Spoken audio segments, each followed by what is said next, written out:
What if Robb Stark married Myrcella Baratheon? Let's dive deep into this possibility. Stand up. You helped me win the Iron Throne. Now help me keep the damn thing. We were meant to rule together. If your sister had lived, we'd have been bound by blood.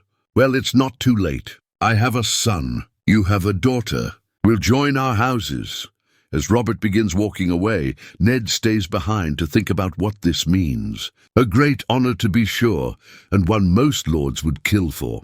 And yet Ned is not one of them and cannot help but worry. He has nothing against Robert as a good friend, but he has an issue with Joffrey. He has heard rumors about him from Jon Arryn, some dark things about the young prince, and how cruel he is, moody and arrogant. While Robert thrills at battle, Joffrey simply enjoys causing pain, even if they weren't true. He still worries about Sansa, while she sees the court through the lens of a fairy tale. Ned's brief experience is enough for him to steer clear of it. The last thing he wants is to drag his daughters into it. Wait, Your Grace. Perhaps we should reconsider this. Reconsider what exactly? Are you rejecting my proposal? No, not rejecting. I simply have another idea. You want to join our houses and for me to be your hand. Well, as your hand, this is a proposal that might not be in your best interest. The Crown Prince should be married off to someone who can help secure loyalty. Giving it to your hand might anger some of your bannermen. Let them stay mad. You are my oldest friend and my most loyal bannerman. Why shouldn't I reward good service? Well, then might I offer another solution? Perhaps instead of your son and my daughter, what of my son and heir? He will soon be a lord in his own right. And I hear your daughter is sweet and kind and smart. I'm sure Robb will have no issue with that. So you wish to swap a daughter for a son and my son for a daughter. Fine, fine. Whatever you wish, Lord Hand. Ned breathes a sigh of relief when Robert accepts this offer. To him it is just details, but for Ned it makes all the difference. At the very least, he doesn't have to worry about Sansa having to remain in King's Landing without him to protect her. If anything, it now raises the idea of Myrcella remaining in Winterfell to get to know her future husband, just as Ned's daughters will journey south with him. The news of this wedding announcement is met with applause and cheers from the North and the court, who see it as honoring the Starks. The only person who seems upset by this is Cersei, who isn't keen on marrying off her daughter to some northern lord, ruling off the frozen edge of the world. She tries to protest, but these fall on deaf ears. There is no reason for her to reject this proposal, but as the celebration dies down, disaster strikes as Bran has an accident and tumbles off a tower. This leaves him in a coma and many fear for his life, his brother chief among them. Myrcella finds Robb in the Godswood, cursing to himself and swinging his sword at an imaginary foe to try and clear his head. He is so caught up with his exercise that he barely notices the princess, who offers a quick courtesy. Lord Robb, apologies for the interruption. I just wanted to visit you and see how you were doing. Hello there, princess. Apologies you had to see that. I just wished for some time alone. There is nothing to apologize for. I'm sorry about Bran, but I'm sure he will be okay. He seems like a strong boy. I would be proud to have him as a good brother when we are wed. Thank you, princess, but begging your pardon, I do not wish to talk about our betrothal now. Myrcella blinks in surprise, and for a moment appears hurt, but then she slowly nods in understanding as she makes her way over and sits beside him. After a moment's hesitation, she places a hand on his shoulder. You are angry. I would be the same too if something were to happen to Tommen. It's terrible to experience, and I want you to know that the royal family weeps with you as well. Thank you. It's just that Bran is kind and sweet. He doesn't deserve this. No child does, but he is also quick and smart by the looks of him. If anyone will survive, it's Bran. Robb smiles, and the tension in his chest eases for a moment, and then he looks over at the young princess. You mentioned Tommen. But what if it had been Joffrey who fell? How would you feel then? If it were Joffrey, then he likely didn't fall out of a tower. He would have been pushed, and I'm certain whoever did it would have had good reason. Robb stares at her in surprise. It was not the answer he had expected, but when he looks at her, he begins to chuckle, and then he laughs. A full-throated laugh that sounds strange even to him, but he welcomed it, that's true enough. And I thought it was perhaps just me, John and I, who couldn't stand him. Are you mad? You got sick of him after a fortnight, but I've had to live with him my whole life. The two of them share another laugh, and they relax, spending hours chatting about how much they can't stand Joffrey. They trade stories and tell jokes, until at last it is time to head back to their families. Yet things do not end there. After that, the two begin to spend more time together. Robb tours her around Winterfell, taking her riding through Wintertown, and shows her around other places in the surrounding area. He lets her watch their training sessions with Joffrey and Jon, despite the boy king's protests. Robb sees that Myrcella is nothing like her elder brother. She's sweet and considerate, always talking gently, but she's also much smarter. When he talks about the northern customs and how they are different from the south, she takes it all in and seems eager to learn. Even Jon cannot stay distrustful of her for long when she makes Robb so happy. When the time comes for the royal party to depart, Myrcella makes herself right at home in Winterfell, and Robert sees that rather than being worried about leaving her behind, the princess seems excited. He wishes his daughter well before riding off, accompanied by Ned Stark and the rest of the royal court. However, while Robb might be able to cope more with Bran's injuries thanks to Myrcella's presence, Catelyn remains grief-stricken as Bran remains in a coma. And things only get worse when a catspaw assassin comes in and tries to murder the boy while he lies in bed. It is only thanks to Cat and Summer that Bran survives, but as they remove the body, they find a strange dagger on the man's person, a Valyrian steel blade with a dragon bone hilt. As they lay it on the table, Myrcella's eyes widen in surprise. I recognize that dagger. It's my father's? Your father? Are you certain of this, princess? Yes. He won it last year during my brother's name day tourney. I recall it well. He showed it to me after. He said he won it wagering with someone at court who would win the final joust. This raises the question, what is the king's dagger doing in the hands of a common assassin? The king has no reason to want to hurt Bran, nor would anyone gain favor from that deed. Maybe it is not to win favor, but to drive a wedge. How would it look if the Warden of the North's son was murdered by an assassin wielding the dagger of a king? If that is the case, then we must inform King Robert immediately. If something else were to happen, we must get ahead of it. Father is in King's Landing. If they try something else, he will be in jeopardy. They soon agree to send Catelyn to King's Landing, as she is the one who has connections and will not be easily recognized in the capital. She is accompanied by Ser Rodrik, who marches out as a bodyguard. They take a ship from White Harbor and sail to King's Landing. Yet when she arrives, she barely has time to even settle before she finds herself confronted by Littlefinger in one of his brothels. He explains that his spies found her here in the city. Soon, the Master of Coin sits before her, the dagger between them. Peta stands with mild curiosity, then leans back with a sigh, as though recounting an old and amusing memory. I remember this blade well. It was mine once. A costly loss. You lost it. How? To Tyrion Lannister. During the last tourney I wagered on Jaime, and that was a mistake. Tyrion walked away with this little beauty.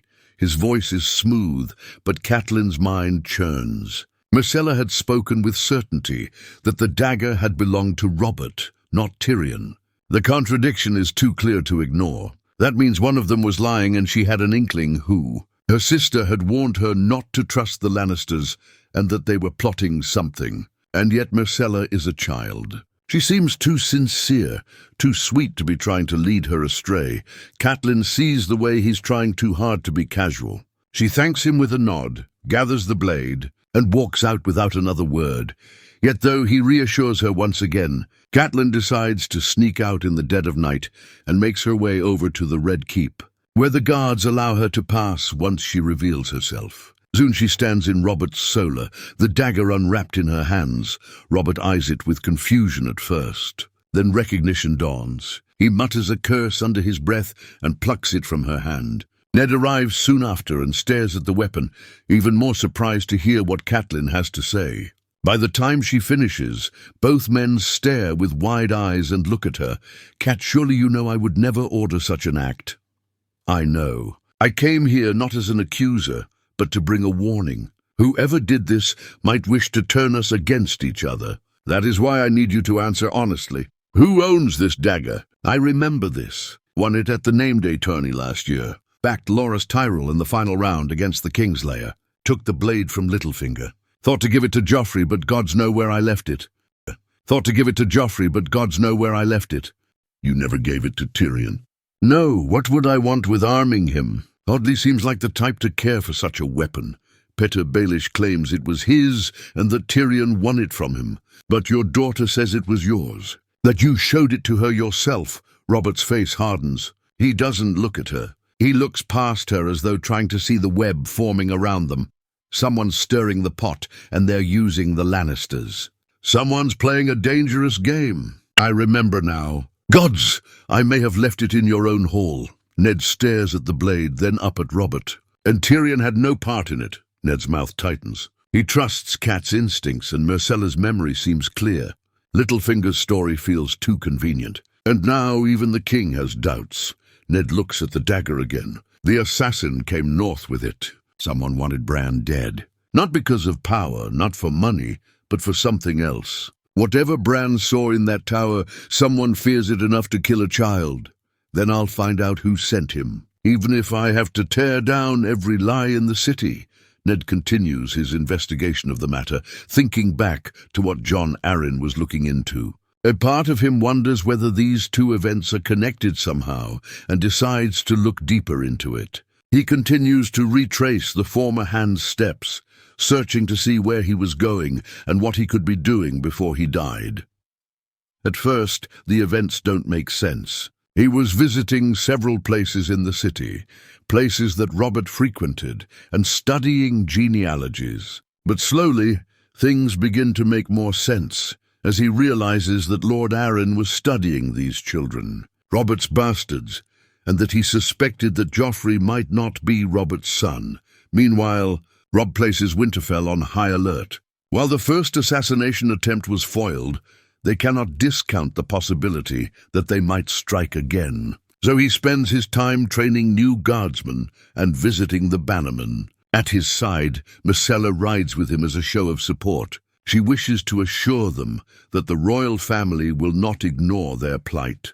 While Catelyn is initially suspicious of the girl due to her Lannister heritage, it becomes clear she has no affiliation with her mother. Myrcella proves to be more of an asset than they realize, as she takes the northern culture quite well, learning their songs and customs and using that to talk to the lords and ladies. Unlike Joffrey, who regards them as savages, she seems to embrace their culture, as when she arrives at the lords' seats. She wears furs and colors of House Stark. To help, she is also charming, kind, and courtly. Many come to regard her as a true ally. Their relationship also continues to grow, as Robb appreciates her support. Although she is younger, Myrcella is wise beyond her years and kind, offering support for Robb throughout these times. While their marriage was once just one of convenience, both of them begin to seriously consider it as one of love, and one they may genuinely wish to see through. Even Catelyn comes around and gives her full support, but despite the potential benefits, there is also a shadow looming over them. With all the chaos down south, the risks of war only seem to grow. Though the Lannisters might be innocent of trying to murder Bran, Catelyn cannot shake off the letter that Lysa had sent them, warning them about Lannister influence. This means that things could come to war. Myrcella may well find herself a hostage to the machinations of court, and advises Robb to be prepared for it.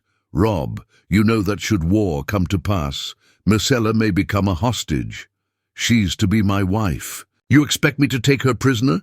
To treat her like a criminal for what her family has done? No, believe me, I don't want that any more than you. But your bannermen may demand it. They like the Lannisters just as much as we do, and to have one right in Winterfell, they might see an opportunity. More importantly, it may give us a bargaining chip. We will not hurt her, but the Lannisters may fear the possibility.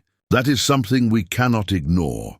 Meanwhile, in King's Landing, Ned has at last come to the end of his investigation and realized just what Jon Arryn had died searching for. He studied the lineages because he questioned the legitimacy of Joffrey Baratheon. He has concluded that Joffrey is actually Cersei's bastard.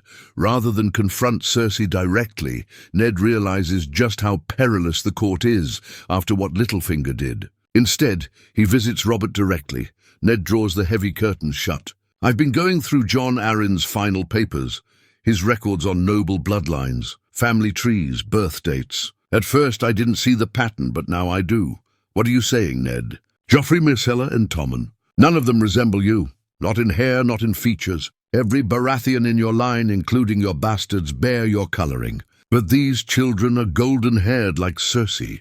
You're saying Cersei has been bedding people behind my back. It's what Jon Arryn died for. It's what Bran may have seen. You're sure?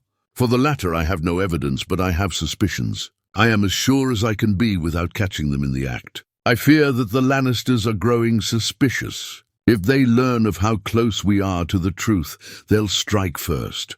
We'll deal with them, but not yet. Not directly. I can't act with half-truths. Not with Lord Tywin and his armies. We'll need to distract them. Keep them occupied. The royal court assembles as word spreads. The king will speak, and there are darker rumors that he believes there is a traitor in their midst. Nobles gather, curious and tense. The Lannisters are present.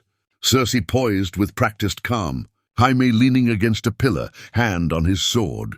Varys and Pycelle exchange glances. Ned stands near the throne, unreadable. Robert steps forward, dressed in regal black and gold, his voice ringing through the hall. I know you know the rumors. There is a traitor among us, murmurs rise instantly. Cersei's face twitches, a flicker of worry. Jaime straightens. Robert lets the silence hang a moment longer before he continues. The traitor sought to sow discord between two of the realm's greatest houses, mine and Lord Tywin's, by falsely accusing Tyrion Lannister of attempting to murder a child. The evidence proves otherwise. A gasp ripples through the court. Even Cersei is taken off guard. She glances at her brother. Jaime's face is as lost as hers. Littlefinger stiffens where he stands, trying to smirk, but even his arrogance falters. Peter Baelish, you claimed Tyrion owned the dagger used in the attempt on Bran Stark's life. But the blade was mine. A dagger you knew was mine. Though you had made that wager with me, you lied. And I will have answers, Your Grace. Surely this is some sort of misunderstanding. I will be happy to clear things up.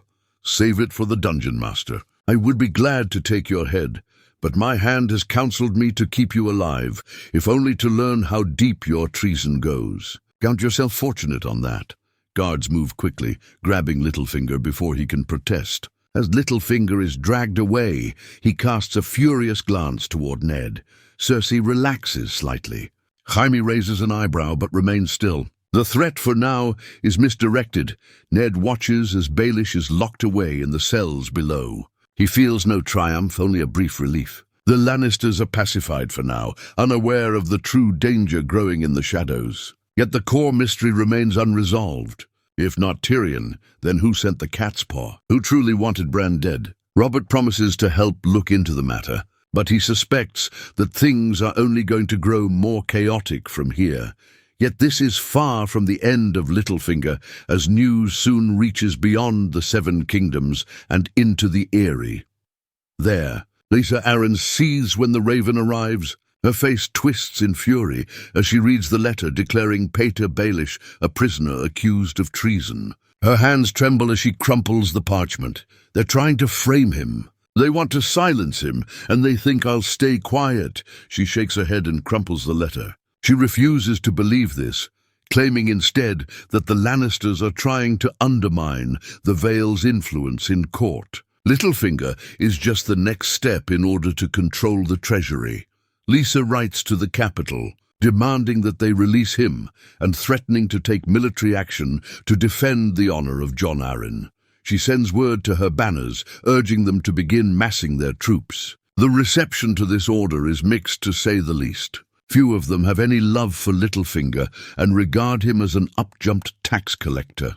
efficient, but hardly worth going to war over. While some send troops, they are far fewer than Lysa hopes. Instead, she hopes to gain troops in the riverlands, as she is still a Tully by birth. She writes to Edmure and Robert, raving about Lannister treason and how they wish to extinguish the Arryn line. The response she gets is not from Robert but from Tywin, who warns that an act of war will be met in kind. Soon troops begin to mass along the Golden Tooth and the Bloody Gate, leaving the rivermen to watch both sides warily. This leaves the capital in a strong position. They do publicly condemn Lysa's actions, but Ned worries such a move can also benefit the Lannisters, especially if it comes to war, since it could let them appear as heroes. So they work to undermine their influence in the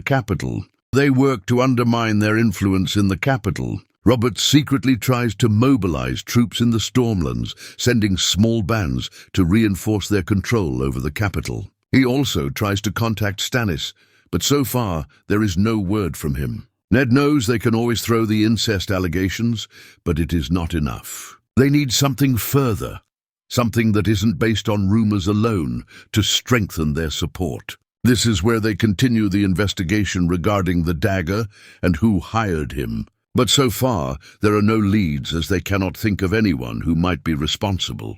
That is until Varys appears. Apologies for the disturbance, Your Grace, but it is not ideal for a king to remain awake at this hour. You need your rest if you are to rule the Seven Kingdoms. Enough of your nagging, eunuch. I'm not awake because I want to be, but because something requires my attention.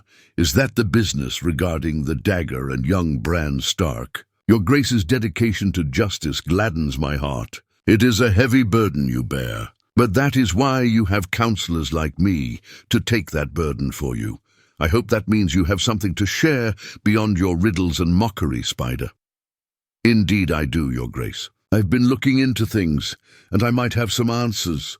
You mentioned that you might have misplaced your dagger in the Great Hall after the feast. Well, according to my little birds, they have managed to find a witness. It seems as though there were only a few people who remained after you left, and only one of them who approached your table. Young Joffrey, are you certain? As sure as one can be for an event so long ago. It is difficult to believe. Your son, sweet, kind Joffrey, is responsible for such things. Robert nearly laughs. Of course he was responsible for it. Robert knows that Joffrey relishes in cruelty, but to imagine him doing something like this, it was unthinkable. There was only one way to get answers. When Robert gets the chance, he confronts Joffrey alongside Ned. Though the Hound guards his door, he cannot bar the way to the king and his hand, and instead reluctantly opens the door for them. Joffrey is sound asleep when Robert roughly yanks his sheets off and levels a hard look at him. He holds up the dagger whose blade catches in the pale light. Joffrey's eyes widen as Robert grips the hilt and then stabs it down into his bed. Look familiar, boy. I seem to have misplaced this, but Lady Catelyn was kind enough to return it to me a few weeks back. She said an assassin tried to use it on her son. Tell me, do you know how that might have happened? I have no idea, Father. Boy, this is a very serious situation that could end in war. Answer honestly, who are you to question my integrity? I am the Crown Prince, and he is the Lord Hand. His job is to handle matters like this. And it was his son who was almost murdered. More importantly, he is my friend, whom I have known longer and trust more than you. So answer the truth. I'm telling you, I've never seen that dagger in my life. Sir, you were always watching the prince. Tell me, have you ever seen this dagger? And before you answer, remember this. Your job is to protect the boy, including from himself. If I catch that he's lying, I could have him hanged. I've seen it. You left it in that feasting hall after you got drunk, Your Grace. The prince saw and recalled what you said, and how it might have been kinder if Bran did not wake than live crippled and in pain. As you see, the prince tried to kill my son. Because of that, I do not know of. All I'm saying is what I saw. I saw him pocketing the knife, but a few days later, he didn't have it with him. The two men turned to Joffrey, who begins cowering behind his sheets. Although Robert is rather sheepish about what the Hound said, he is furious at what Joffrey did, as is Ned. They both leave him confined in the chamber as this news gets out. While they cannot prove any incest, this is nearly impossible to deny or defend. Joffrey tried to murder the son of the Hand. In Winterfell, Myrcella can only nod her head. She knows it is exactly something Joffrey would do, and the story lines up well. Tywin and Cersei are quick to protest. They point out that Joffrey acted impulsively, but he can hardly be seen as acting in the name of House Lannister. More importantly, they insist that Joffrey was just a boy and didn't know any better. He was just doing what he thought would please his father. While they agreed he should be punished, Cersei rages and says that Joffrey is being treated like a criminal. Robert simply replies that trying to murder someone and stealing from the king is a crime, and Joffrey should consider himself fortunate that he doesn't have his hands chopped off. In the Vale, Lysa jumps at the opportunity. She loudly proclaims that the Lannisters tried to murder Eddard Stark's and her sister's families. Compared to Littlefinger's arrest, this is much harder to defend, and many Vale lords are more inclined to go to war over this. Seeing the tide shifting, Lysa makes another revelation that the Lannisters were the ones who poisoned Jon Arryn. The Lady of the Eyrie doubles down on claims that the Lannisters murdered Jon Arryn to consolidate their power over the Iron Throne. Now this is truly shocking news. And hearing this, many more lords rush to join Lysa, pledging their men and giving her a force that can truly challenge the Iron Throne. Unfortunately for Lord Tywin, this also means his search for allies is more difficult, as many of the great houses will be reluctant to back him. And Robert is not in an approachable mood. Instead, he takes only his Westermen and begins marching out, sending word ahead to the riverlords, warning them that he will not take any aggression against his forces lightly. Soon enough, the first battles between the east and west take place along the Green Fork, where knights from both sides fight along the crossings. Smoke rises above the waters of the Green Fork. Along the fords and crossings, the banners of House Arryn flutter alongside those of minor Vale houses. Redfort, Corbray and Royce. On the opposite side, the Crimson Lion of House Lannister dominates the field. Thousands of men camp on both sides of the riverbank, and skirmishes break out whenever either side attempts to cross.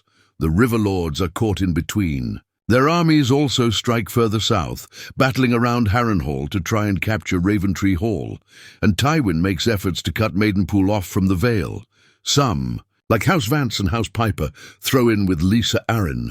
Still loyal to the memory of Jon Arryn, they secretly attack Lannister supply columns from the rear, resenting how Tywin Lannister marched across their land and allowed the likes of Sir Gregor to terrorize their people.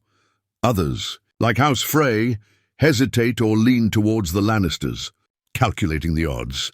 They instead send letters to both sides, trying to court the other. Meanwhile, Houses Bracken and Blackwood lean forward towards the Lannisters. Lord Hoster Tully, weakened by illness, is unable to enforce a united front, and his bannermen splinter. No side gains the upper hand. What should be a swift victory turns into a bloody and inconclusive stalemate. The first true battles emerge around Harrenhal, where this conflict turns into a war as House. Gwent lacks the strength to hold it, and both sides try to occupy it.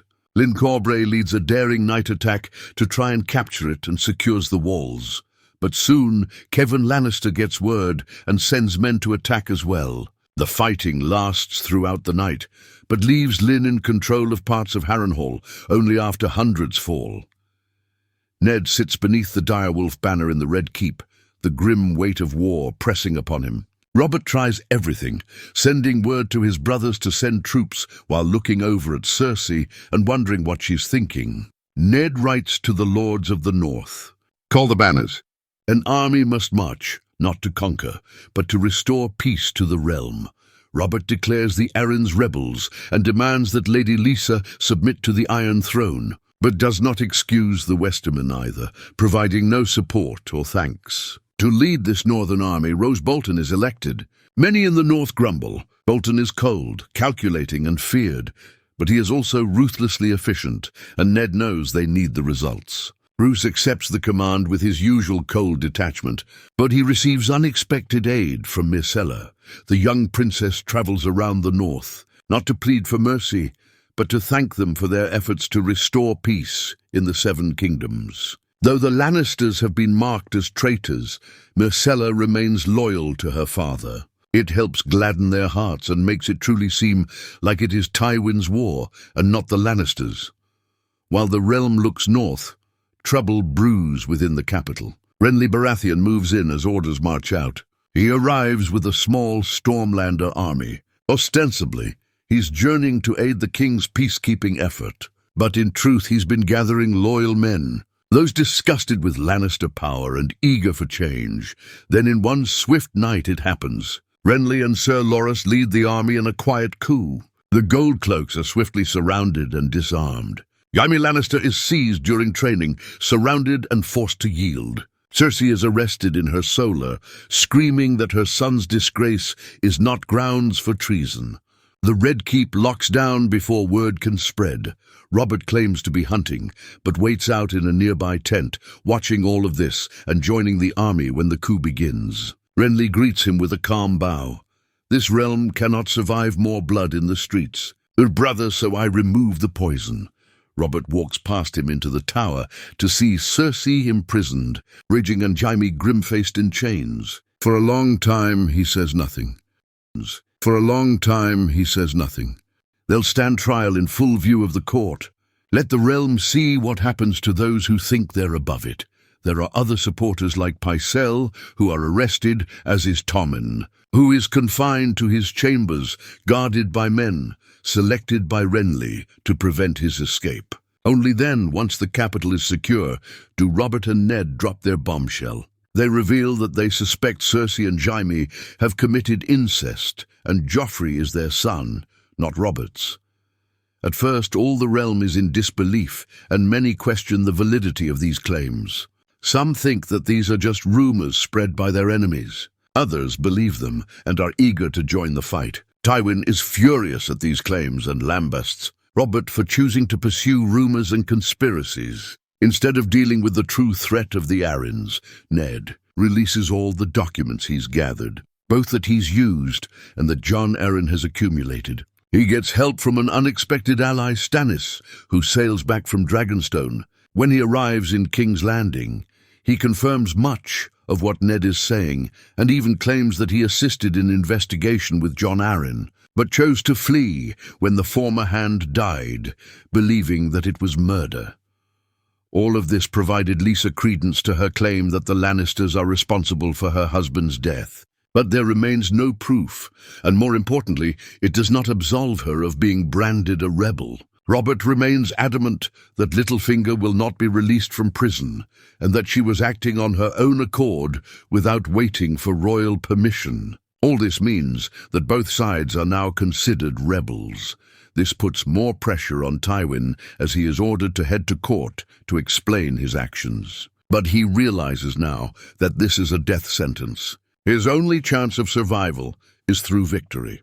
So he continues the war. The Vale also has its problems, as many of their lords feel less comfortable continuing this fight since they risk being branded rebels even to supposedly avenge Jon Arryn. Many grow distrustful of Lisa. Instead of probing attacks, Tywin orders a full-scale assault, ordering his men to force a crossing. At their head are Sir Gregor, Adam Marbrand and Forley Prester, who all strike at several points. They rush forward, attacking the crossing and threatening to overwhelm the defenders. At the same time, Tywin sends secret orders for House Blackwood to rise in rebellion, forcing Lord Royce to redirect men to bring the town under control. As that happens, the attacks begin again. The first to get through is Sir Adam, who manages to capture one small crossing and leads a cavalry charge that overwhelms the Vale infantry. With the crossing secure, they stream out across the riverlands, capturing Darry and using that as a forward base. From there, the other riverland towns and castles begin to fall to the Lannisters.